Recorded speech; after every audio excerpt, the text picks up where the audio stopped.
પાદરામાં શ્રી કચ્છ કડવા પાટીદાર સમાજ દ્વારા ઉમા ભવન ખાતે નવરાત્રિ મહોત્સવનું ભવ્ય આયોજન કરવામાં આવ્યું છે, જેમાં મારી દીકરી મારે આંગણે અંતર્ગત સમાજની એકતાનું ઉદાહરણ પૂરું પાડતા નવરાત્રિ મહોત્સવનું ભવ્ય આયોજન કરાયું છે। વર્ષોથી આ સમાજ દ્વારા પાદરાના ઉમા ભવન ખાતે નવરાત્રિ મહોત્સવનું આયોજન કરવામાં આવે છે, જેમાં આ વર્ષે પણ ભવ્ય નવરાત્રિનું આયોજન કરવામાં આવ્યું છે। ગરબા અને રાસની રમઝટ બોલાવતા કચ્છ કડવા પાટીદાર સમાજના યુવક યુવતીઓ વડીલો મોટી સંખ્યામાં નવરાત્રિની રમઝટ બોલાવતા જોવા મળ્યા હતા।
जय माताजी, जय श्री राम, जय सनातन।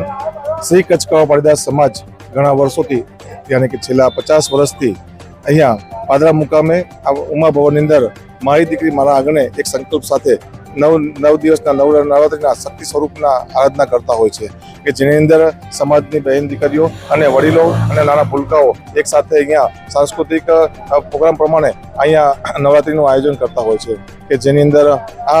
मासाओथी लईने पादरामां रहता समस्त कड़वा पाटीदारना नवरात्रि प्रसंग थतो होय छे के जेमां खरेखर एक समाजना वडील तरीके अहींया दरेक लोको भेगा थता होय छे अने आनुं आयोजन करता होय छे। आज संदेशो दरेक समाज सुधी पहोंचाडવો છે કે ભાઈ મારી દીકરી મારા આંગણે રમે એવા સંકલ્પ સાથે દરેકે આ આયોજન પોતપોતાના ત્યાં કરવું જોઈએ।